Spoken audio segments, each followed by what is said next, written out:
ഇത് ഞങ്ങളുടെ വെഡ്ഡിങ് ആനിവേഴ്സറിക്ക് എടുത്തൊരു വീഡിയോ ആയിരുന്നു.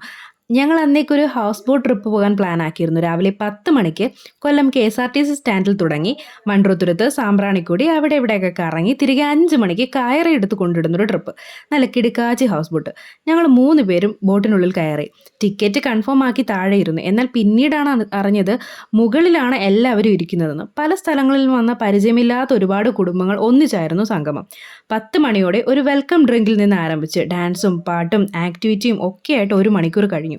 11 മണിക്ക് ചൂട് കപ്പയും കേരച്ചൂരക്കറിയും അതും കഴിച്ചിട്ട് വീണ്ടും ആക്ടിവിറ്റീസ്. സത്യം പറയാലോ, വെറുതെ എന്നും സമ്പാദ്യം, കടം എന്നിങ്ങനെ പോയാൽ പോരാ, ഇടയ്ക്കൊക്കെ ഇങ്ങനെ കറങ്ങണം. നമ്മുടെ ജീവിതത്തിൽ പഠിക്കാനുള്ളത് ചില കൂടിച്ചേരലുകളിൽ നമുക്ക് മനസ്സിലാവും. പിന്നീട് അങ്ങോട്ട് മൺട്രോത്തുരുത്തിൻ്റെ കണ്ടൽ കാടുകളിലേക്ക് പോകാനുള്ള ടൈമായി. ലൈഫ് ജാക്കറ്റും തൊപ്പിയും ഒക്കെ ഇട്ട് ഞങ്ങൾ എല്ലാവരും ഇറങ്ങി. പിന്നീട് ഒരു ചെറിയ ബോട്ടിലായിരുന്നു യാത്ര. കണ്ടൽക്കാടിനിടയിലൂടെ ഒരു സുഖമുള്ള യാത്ര. ഇടയ്ക്ക് ഒരു കൂട്ടം കണ്ടൽക്കാടിനിടയിൽ ബോട്ട് നിർത്തി. അവിടെ നമുക്ക് ഇറങ്ങി കണ്ടൽ ചെടികളുടെ മുകളിൽ കയറിയിരിക്കാം, ഫോട്ടോ എടുക്കാം. ഞങ്ങളുടെ കൂടെ ഒരുപാട് പ്രായമുള്ള അങ്കിൾമാരും ആൻറ്റിമാരും ഉണ്ടായിരുന്നു. പക്ഷേ സത്യത്തിൽ ഞങ്ങളെക്കാട്ടി ഉഷാറായിരുന്നു അവർ. ജീവിതത്തിൽ ഒരുപാട് തിരക്കുകൾ കാരണം കാണാനും പോകാനും പറ്റാത്തതിനായി ഇപ്പോൾ അവർ ഒന്നിച്ചിറങ്ങിയിരിക്കുകയാണ്. പിന്നീട് നമ്മൾ നേരെ വലിയ ബോട്ടിലേക്ക് തിരിച്ചു. അവിടെ പിന്നെ ചോറും ചിക്കനും കരിമീനും ഒക്കെ കൂട്ടി നല്ലൊരു ഊണ്. അതും കഴിച്ച് കുറച്ച് കട്ട് ഫ്രൂട്ടും ഐസ്ക്രീമും ഒക്കെ കഴിച്ച് വയറ് നിറഞ്ഞ് ഉഷാറായിട്ട് പോയത് സാമ്പ്രാണിക്കൊടിയിലേക്കാണ്. വെള്ളത്തിലിറങ്ങിയാൽ എല്ലാവരും കൊച്ചുകുട്ടികളാവും. അപ്പോൾ പിന്നെ കൊച്ചുകുട്ടിയുടെ അവസ്ഥയോ? എൻ്റെ തെച്ചു പിന്നെ അവിടെ നിന്ന് വരികയില്ല. അവിടേക്ക് പോകുന്നവർ ഒരു എക്സ്ട്രാ ഡ്രസ്സ് കൂടെ കൊണ്ടുപോകുന്നത് നല്ലതായിരിക്കും. ഇല്ലെങ്കിൽ നനഞ്ഞ കോഴിയുടെ അവസ്ഥയായിരിക്കും. കുറേ നേരം കളിച്ചും കുളിച്ചും കുഴഞ്ഞും തിരികെ ബോട്ടിലേക്ക് പോയി.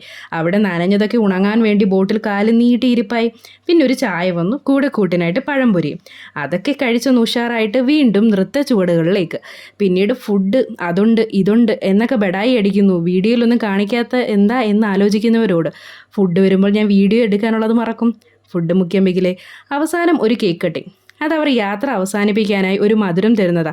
എങ്കിൽ ഞങ്ങളുടെ ആനിവേഴ്സറിക്ക് ഓസിന് കട്ട് ചെയ്യാനുള്ള ഭാഗ്യം അത് ഞങ്ങൾക്ക് തന്നെ കിട്ടി.